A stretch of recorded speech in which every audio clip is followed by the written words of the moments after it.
was many nights was seated by my side. The horse was lean and light. His torture seemed as wide. He got into a drifted bank, and then we got him stopped.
Coffee in 3 days. Well, me either. And I'm out of butter. I want my coffee. Well then, perhaps you'd like to try some postum. Postum?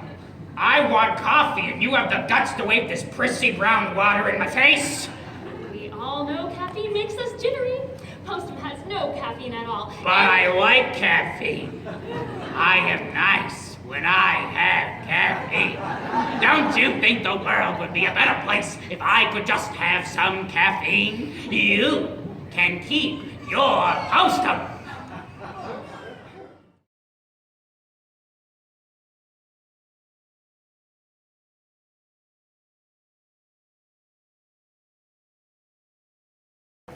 Listen, I need to warm up a little bit before the show starts. Can you help me? Do you by any chance know this new song called Just 1 Minute More? You want to try that? Just as a little warm up?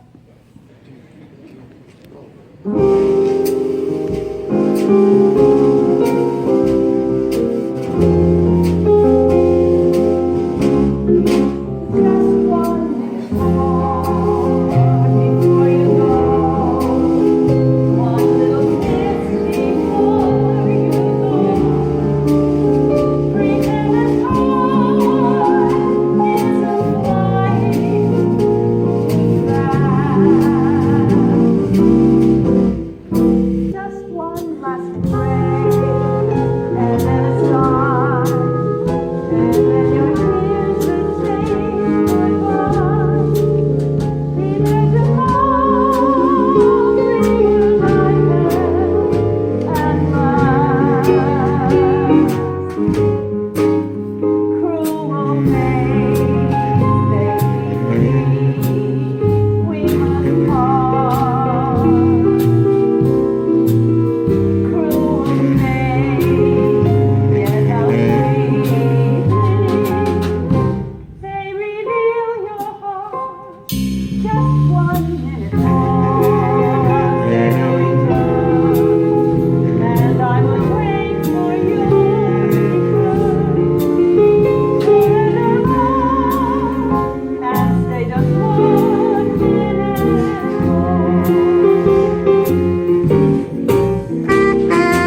ladies and gentlemen, the Green Fire Express, huh?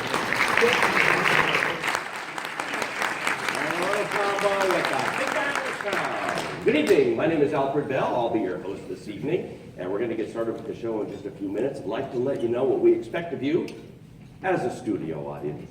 First and foremost, we would like you to enjoy yourself. Laugh, cry, laugh, and applaud whenever the spirit moves you to do so. However, yeah, go ahead. Got overachievers up front. However, if you're the kind of person that likes to be told what to do, keep your eye on this sign right over here. And that's wonderful. Right now, we're going to give you a chance to applaud at something for real. If anybody in here is currently or has served in the military, raise your hand. These are the people that we want to applaud. This is a very special broadcast. This is our third year in a row that we have broadcast our Christmas show to all of our troops overseas who can't be home for Christmas. On Christmas Day, they'll be spending 1 hour with us listening to this show, thanks to the magic of radio, and that's why we call the show Christmas from Home. And this is where you come in. Towards the top of the show, I am going to say, and to all of you listening on Christmas Day over Armed Forces Radio, that's your cue to say, Merry Christmas! Excellent, let's give that a try, okay? To all of you listening on Christmas Day over Armed Forces Radio, Merry Christmas! Brilliant, fantastic. A telephone call from Mr. Bell. There's a telephone call for you, Mr. Bell. Phone call for me, who is it? Who is it? Oh, who is it? Oh, it's your wife. It's your wife. My wife, I'm not married. Oh, that's right, he's not married. That's right, he's not married. Mrs. Bell, your mother. Oh, it's your mother. Yeah, I heard him. Tell Mom to listen to the broadcast and I'll call her after the show. All right. He'll call her back after the broadcast. Of all people, my own mother should know better that this show like this can't be interrupted by something as petty as a phone ringing. You wouldn't want to be responsible for the sound of a phone ringing, would you know? I thought, nah. We got 15 seconds to do. All right, in just a couple of seconds, this light's going to come on. You know what that means? Close. It means behave yourselves. We're live on the air. We're going to do a quick newscast and then a commercial, and then we'll get started with the show. Think everybody here? Y'all ready?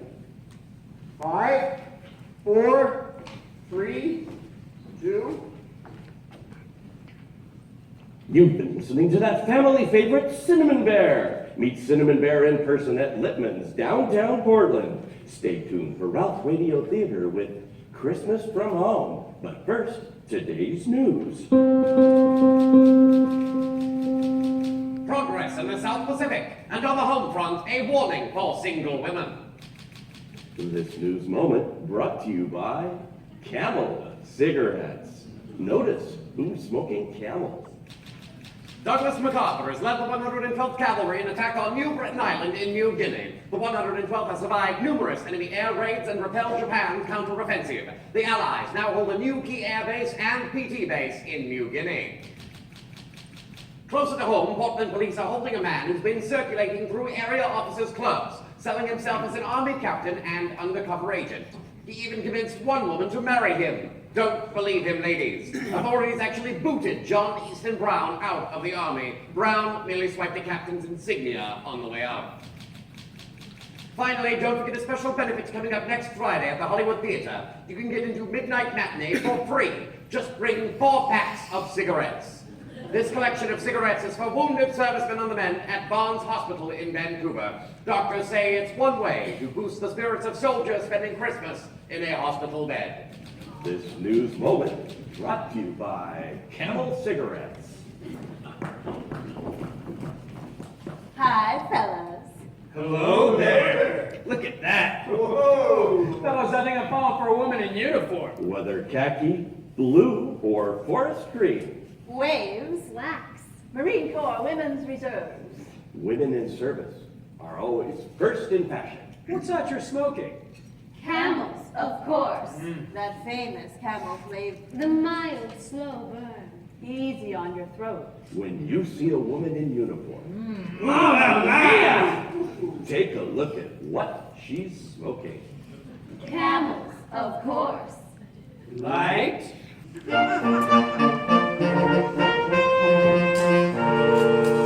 This is station KRRT, Portland, Oregon, the voice of the Northwest for news, information, and entertainment. And now a special holiday program, Ralph Radio Theater presents Christmas from Home.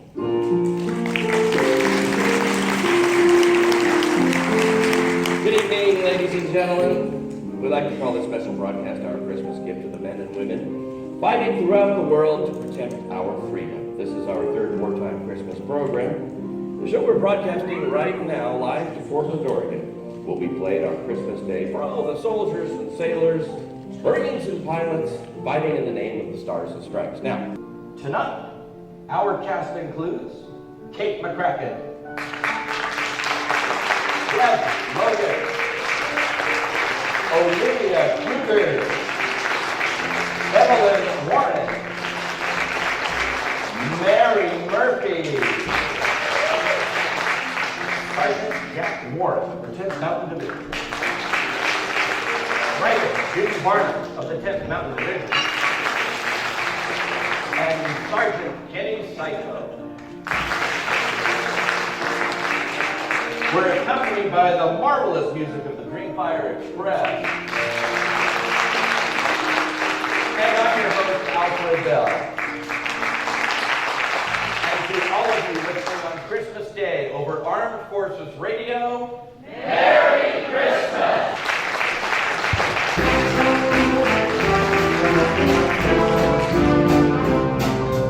Joy to the world, the Lord is come. Let we sing our King.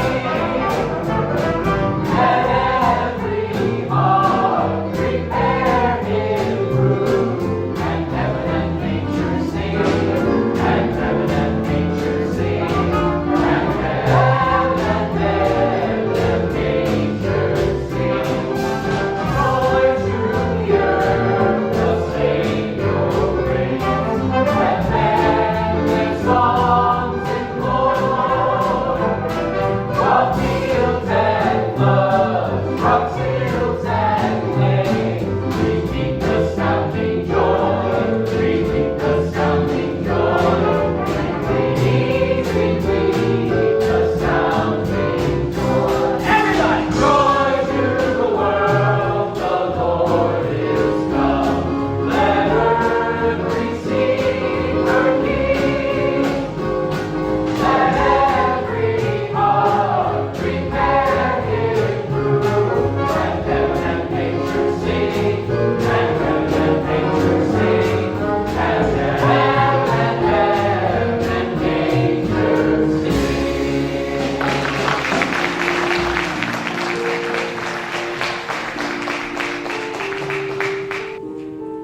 every day, in every corner of the world, United States servicemen and women take brave stands. Each week, Ralph Radio Theater spotlights one outstanding and daring act. Hero Spotlight, brought to you by Teal Tooth Drops. Until 200 hours. August 2nd, off the Solomon Islands. Pitch dark. Heavy fog. A PT boat slides back and forth to intercept enemy ships. Suddenly, a Japanese destroyer crashes through the fog and crashes into a boat. Ross? McMahon? Kurtz? Come on! After 3 hours of searching and calling, the survivors huddled together on their battered craft. 2 men have died. 2 are badly injured. Look! Over there! At dawn, they see an island 3 miles off. Let's go! One of the men is too injured to swim, so our hero holds the strap of his life vest in his teeth and tows him the entire way. 5 hours later, the 11 survivors reach the island. There's no food, there's no fresh water. After swimming to a second island, the survivors meet a group of natives The commander carves a message into a coconut. 11, alive, native knows position and reef. Rendova, Rendova. The commander motioned for the native to take the coconut to the PT base on Rendova. The watch commander responds. Lieutenant, look! Over here! We're safe! And 6 days after their boat went down, the 11 survivors are back safe at their base on Rendova. The men who survived this incident owe their lives to the grit and the wit, the brain and the brawn of their commander, 26-year-old Lieutenant John Fitzgerald Kennedy. Our hero spotlight of the day, Lieutenant John Fitzgerald Kennedy.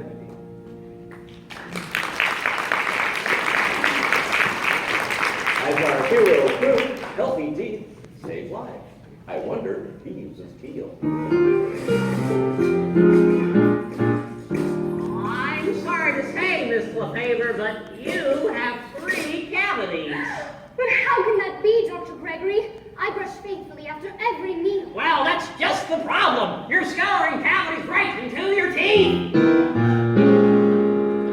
in 10 people risk brushing ugly cavities right into their own teeth when they use abrasive teeth cleansers.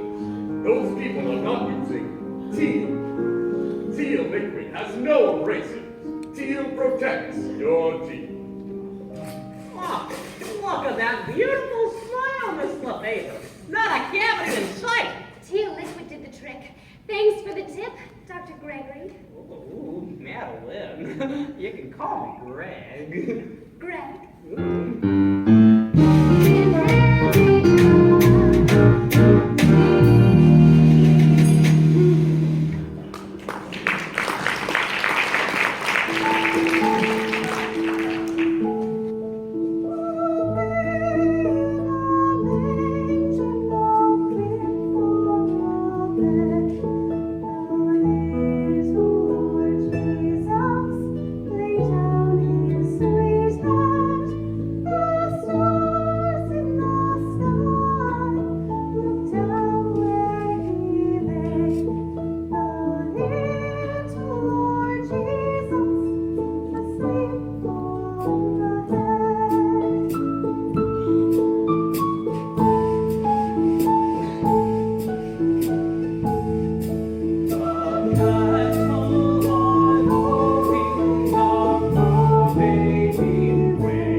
Alpenrose. Yes, it's your local dairy Alpenrose, doing their part to help win the war. Health is vital to victory, and milk is vital to health. The War Manpower Commission in Portland declared this year that milk production and distribution are essential to the health and safety of both the armed and civilian populations. So start every day the Alpenrose way with wholesome milk and milk products made right here at your local family-owned dairy. You'll be helping your country by helping yourself. For fifth and victory, our quality shows. Goodness knows it's Alpenrose.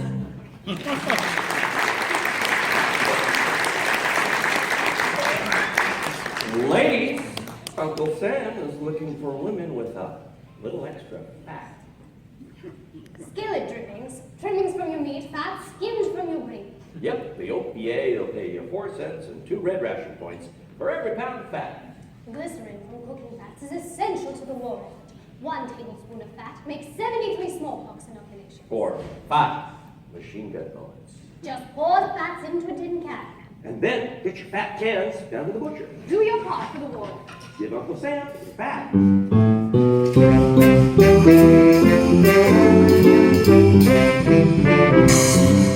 It's Wilbur Simpson again. And Suze? With another message for Conrad Harris out there in the Philippines. We hope you're listening because we ain't heard nothing from you at all. We're thinking no news is good news. Well, yeah, but we got some news for you, though. We bought a house. I got a job building ships just like Wilbur. Yep. And with both of us working, we got a down payment in no time. We couldn't wait to get out of that mud hole Vanport. Oh, the bugs and noise day and night. Even fires. It wasn't safe. Well, shoot. Buying a house is pricey, though. It's costing us $3,000. Wilbur, don't go blabbing on what we paid for our house. It ain't proper. It ain't? Oops. Hey, Conrad, don't tell anybody what we paid for our house. Oh, Conrad, we wish you were here. Jethro says hi. Merry Christmas.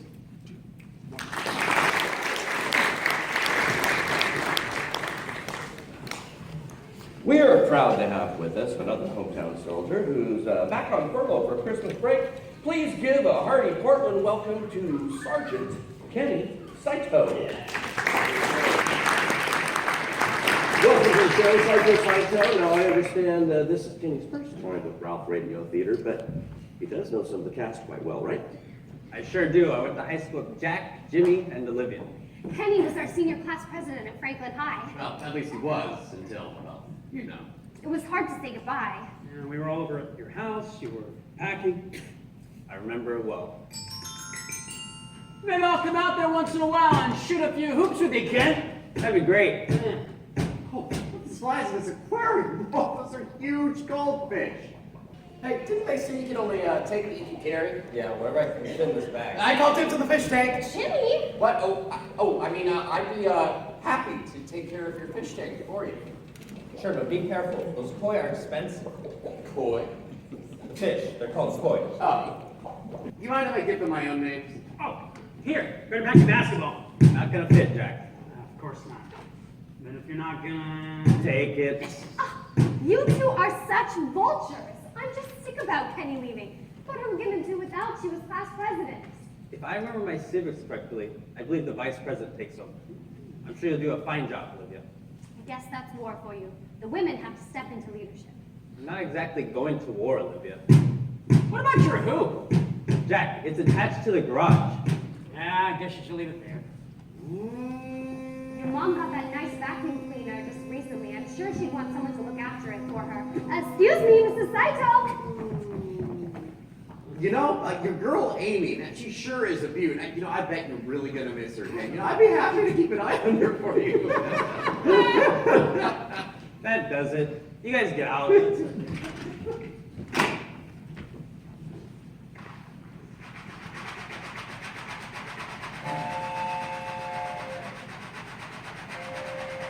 After 4 months crammed into the Portland Assembly Center, we boarded a train from Minidoka to camp in Idaho. The MPs made us pull the shades so we couldn't see out, and people outside couldn't see it. We had no idea what a new home would be like. Barbed wire fences, armed guards and towers. They say we're there for our own protection, but it's a prison camp. It's cowboy country up there. Sagebrush everywhere. They cleared all the sagebrush to build this camp, so any little breeze kicks up an ugly dust storm. Stepping outside is like taking a shower with sandpaper. Dust goes right through the walls of those shabby barracks. It gets into everything. The camp didn't get plumbing until February. 12 barracks share one outhouse, about 250 people. Even if you don't have to go, you get in line. You'll need to go by the time you get a seat. No doors, no privacy. It is pretty rustic, but it's not all bad. We make our own fun. And every Saturday night, we have a dance.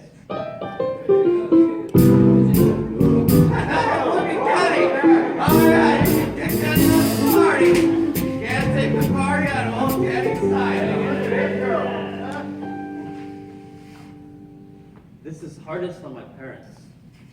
They lost everything they worked for all their lives. They don't complain. But one night, I overheard them talking.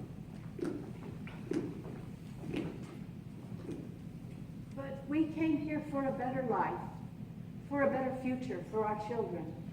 This is our life now. No, we should never have left Japan. Japan betrayed us. Japan stole our children's future. But who took all our belongings? Who threw us out of our house? Who stripped our sons of their birthright, their American citizenship? Now their own country calls them enemy. Enemy aliens. We came to America to give our children the prosperity of America. And now both we and our children are a people without a country.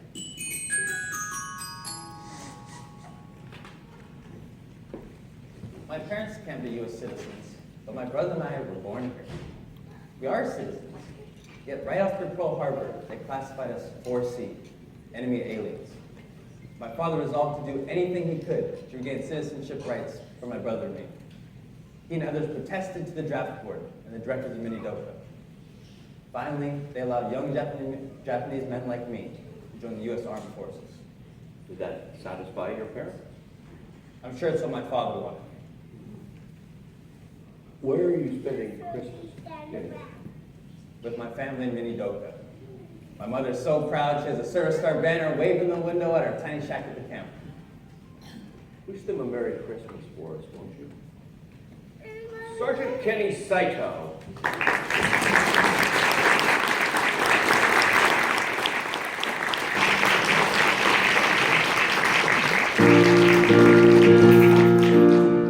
Look, your man in the merry mood with Woodbury. Look at her. Such a beautiful bride. No wonder he can't keep his eyes off. You know her secret, don't you? It's Woodbury. Woodbury? Yes, Woodbury facial soap. He fell under the spell of her angel smooth complexion. It's lovely. She lathers it until her skin tingles, then rinses twice. First with hot water, then with cold. I'll remember that. Woodbury.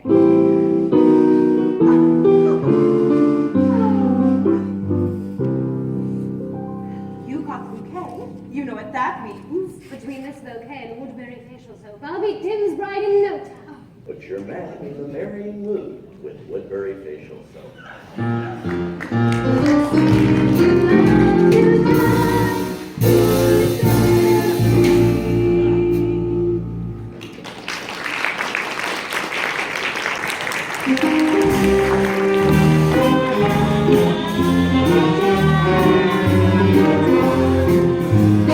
The Adventures of Clyde Hoffstettler, Air Ray Gordon. There's a new swagger in Clyde's step as he executes his night rounds. And when his watch ends, he doffs his helmet and dons a fancy fedora, set at a rakish tilt over his brow. He thrusts his chest, lifts his chin, eyes straight ahead. The clutter and chaos of the sidewalk stands at attention as Clyde strides to his daytime post. Clyde stands a good 6 inches taller ever since his moment in the spotlight, the summer of 42.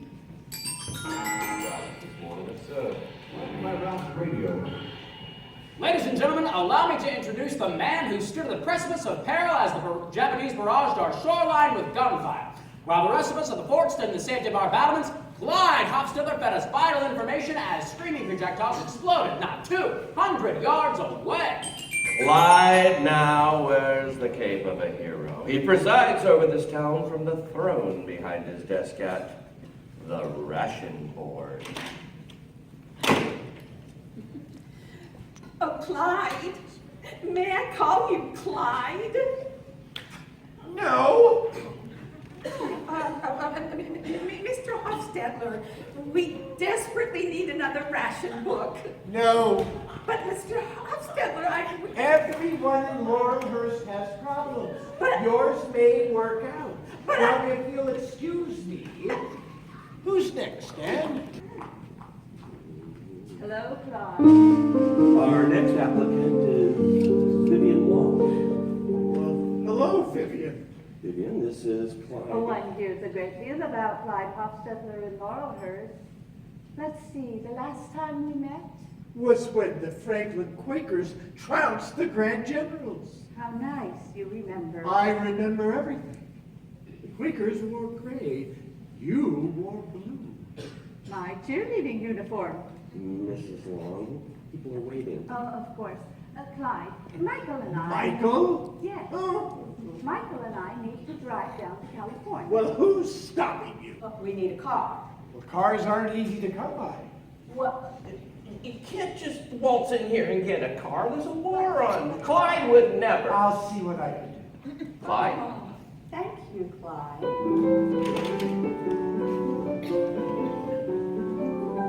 Good night. Aren't you going home, Clyde? Oh, not right now, Stan. Well, we're closed. You need your rest. Your rounds are in 4 hours. I'm waiting for a lady. She's coming back. I know she's coming back. The broad with the car. A broad?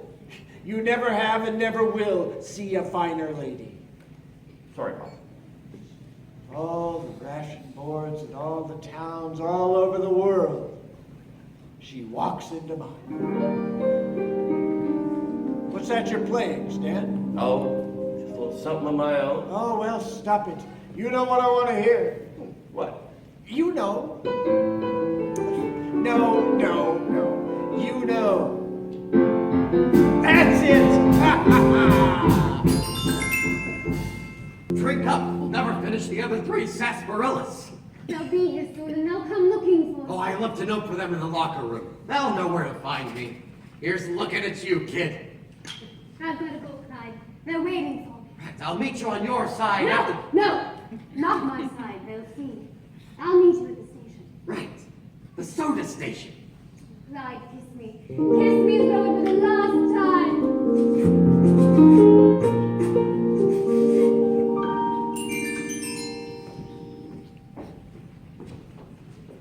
Clyde, I have to talk to you.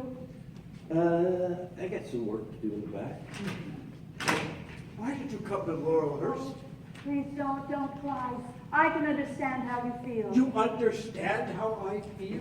How long were we together? I didn't count the days. Well, I did. Every one of them. I especially remember the last. A wow finish. Guy sitting at a soda fountain with a comical expression on his face. Not able to eat his strawberry sundae because his insides have been kicked out. But Clyde, don't you see? After that defeat, I How couldn't... long were we together? Clyde, I didn't count the days. Clyde, can I tell you a story? Well, does it have a wow finish? It's about a girl, the head cheerleader at Grand High. She met a man, the first-year basketball coach at Franklin. They fell in love. But then the Quakers smothered the Generals, 87 to 53. How could I show my face in my school again if anyone saw me eating a strawberry sundae with the Franklin coach? Well, I played the entire bench by the end of the third quarter. Grant was atrocious. You couldn't have won that game if guys had made the shots for you. That's what happened to us, Clyde. You couldn't just win the game. You had to rub our noses in it. Your competitiveness, that's what came between us. You traded me in for your loyalty to your school. High school lasts 4 years. We could have had a lifetime together, Vivian. Vivian. Oh, look at us. That was 30 years ago. Oh, yes, 30 years with Michael. With Michael? Right, Michael is my son. My husband's name was Richard. Richard? His name was Richard? He's been gone 8 years now. Oh, God, I am sorry. Well, yeah, you know. No. And now it's just me. Oh, and Michael, of course. He just finished boot camp. I think they're sending him off to Europe. That's why I need the car. To drive him down to San Diego. Why not take the train? Oh, he wants to visit his grandmother in Mariposa. She's not doing well. This may be his last chance to see her. I can return the car as soon as I see him off. That leaves just you. And you? How are you, Clyde? Well, I haven't felt this good in 30 years. Hey, how about that strawberry sundae? I'd love to. After you. Oh, Clyde, still the gentleman.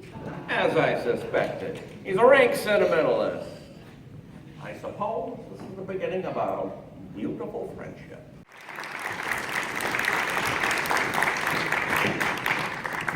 What do you want for Christmas? It sure would be nice to get a Maytag for Christmas. Sorry, Santa can't bring anyone a Maytag this year. We're building equipment for our soldiers. I love Lifesavers as a stocking stuffer. My favorite flavor. If you can't always get your favorite lifesaver flavor you want, it's because our armed forces are getting all the lifesavers that they want. For my holiday entertaining, I always use that matchless whiskey, 4 Roses. We apologize that Four Roses is not always in stock. Our distilleries are producing alcohol for explosives, rubber, and other wartime products. I want my genuine rubber boots from B.F. Goodrich, not some cheap synthetic fakes. Quality synthetic rubber from B.F. Goodrich is a huge factor in our military success. We're serving you by serving our country. Nah. Merry Christmas. Our men from the ski troops return from their first mission of the war. Give a hearty Portland welcome to Sergeant Jack Warren and Private Jim Barnum.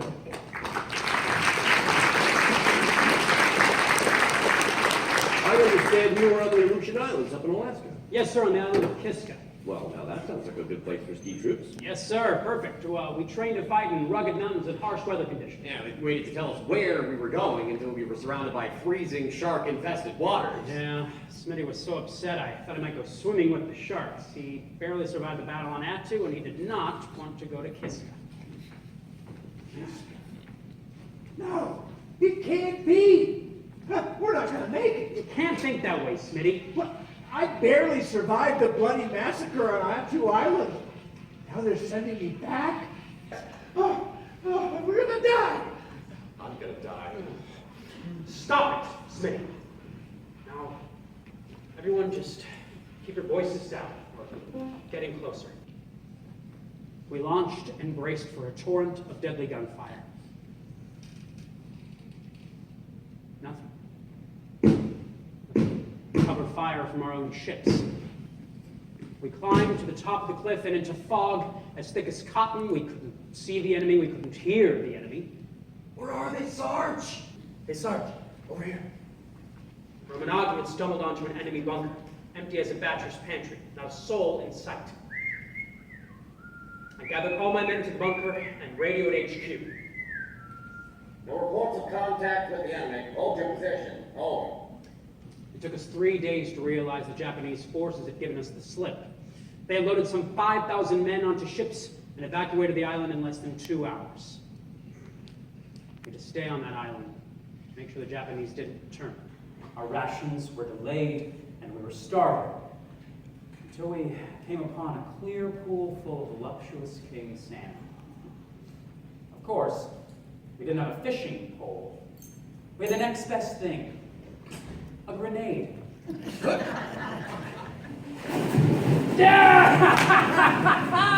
A dozen 20-pounders floated to the surface. That's what I call fishing. These beauties are fresh from the stream to your table. Grab one of those guns and empty the magazine. We use the clip as a grill. Yeah. Oh, I have never tasted anything so good. Delicious. Succulent. Oh, thank you, thank you, thank you. Sarge, I think you'll want to see this. Oh, sit down, Romanagi. Have some salmon. No, thank you, sir. I think you'll want to see this, sir. What is it? It's a grave, sir. So what? Grave? Grave's not gonna walk away. Sit down and eat.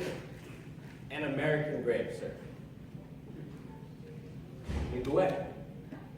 It's just one man, sir. Here it is.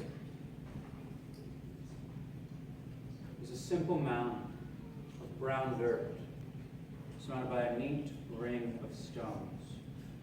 At one end of the mound stood a crude headstone made out of plywood, the epitaph scrawled in coal. It read, "Sleeping here, a brave air hero who lost his youth and happiness for his motherland. The Nippon Army, 28 July 43. These dog tags are hanging on the side, sir. Joseph Levy, pilot, 26 years old.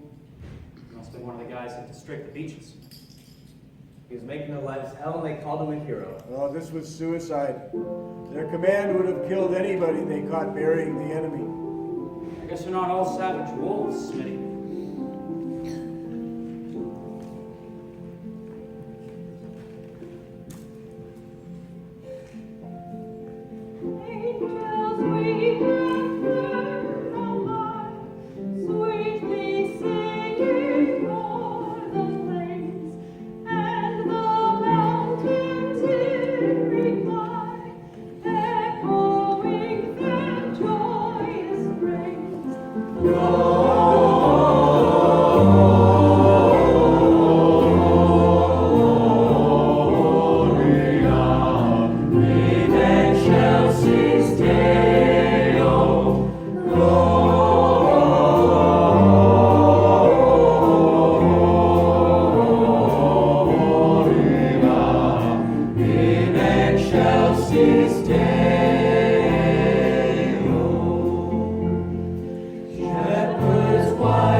Even though we're apart, we belong together, and that someday you'll be back. Amy, sweet Amy, I'll be heading out too at sunrise the day after Christmas. But I have your picture and all of your letters tucked in my shirt, right over my heart. Thoughts that would get me through. When I think I'm going to die, I know I can't. I won't. Because I need to come home to those soft hands, that sharp wit, and those deep, dark eyes. Everyone here in Portland has someone they're longing to see. A husband or a brother, a son or a daughter, a friend or a lover. Being apart from you is the biggest sacrifice we're making for this war effort. And I know when we're finally together forever, we will celebrate victory. A victory that means a lasting peace for our world. Whatever your circumstances, whoever you're with, we hope we brought you some joy this Christmas. For Ralph Radio Theater and the cast of Christmas from Home, thanks for coming, and Merry Christmas!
Wherever you are, here in our studio audience, listening to us on the radio in Oregon, or across the globe, listening to our broadcast on Christmas Day, let's join our voices to sing Silent Night.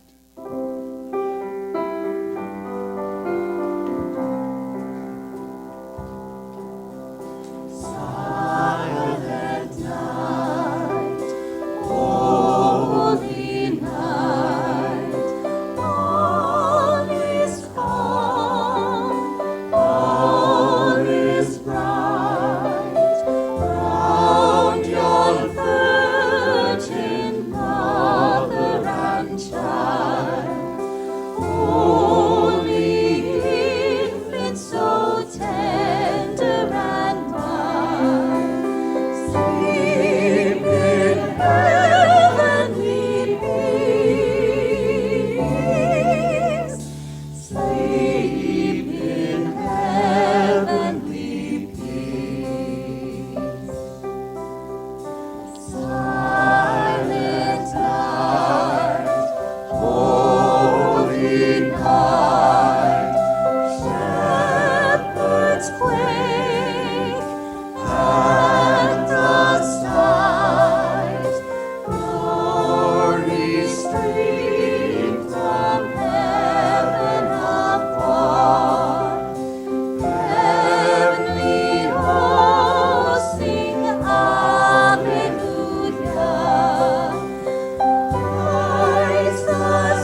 enjoyed this time together, connected by radio. It's never been harder to close our broadcast and say goodbye. As we wish you a Merry Christmas, we'd like to thank you for putting your lives on the line to fight for our liberty. You can count on us back on the home front to help you win peace in the new year. And that's our show, ladies and gentlemen. You've been listening to Christmas from Home on station KRRT in Portland, Oregon, and rebroadcast throughout the worldwide net system of the United States Armed Forces Radio Network. Thank you for joining us. Merry Christmas and good night.